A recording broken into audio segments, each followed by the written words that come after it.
హే everyone. ఇక్కడ కొన్ని directories ఉన్నాయన్నమాట. BKP, HTML, so and so అని చెప్పి. ఈ డైరెక్టరీస్ యొక్క ఓనర్‌షిప్, గ్రూప్ మెంబర్‌షిప్ చూడండి రూట్ అని ఉంది. బట్ ఈ కనిపిస్తున్న డైరెక్టరీస్ మొత్తాని యొక్క గ్రూప్ మెంబర్‌షిప్‌ని within a single instance change చేయాలి అనుకుంటే మనకి 2 ఆప్షన్స్ ఉంటాయి. ఫస్ట్ ఆప్షన్ ఏంటంటే ఇండివిడ్యువల్ డైరెక్టరీని మనం చూస్ చేసుకొని CH1 అనే కమాండ్ యూజ్ చేసుకొని మనం ఏంటంటే దీని యొక్క గ్రూప్ మెంబర్‌షిప్ లేకపోతే ఈ పర్మిషన్స్‌ని మనం చేంజ్ చేయొచ్చు. ఇదే CH1లో ఒక చిన్న ఆప్షన్ ఉంది. అదేంటంటే రెఫరెన్స్.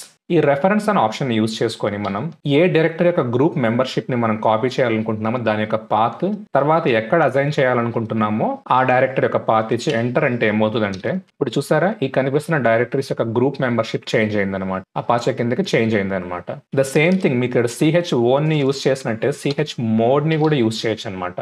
సో ఇప్పుడు ఏమవుతుంది, ఈ కనిపిస్తున్న HTML డైరెక్టరీకి ఉన్న పర్మిషన్ సెట్ అనేవి ఏంటంటే మన లోకల్ ఫోల్డర్స్ కూడా అప్లై అవుతాయి అనమాట.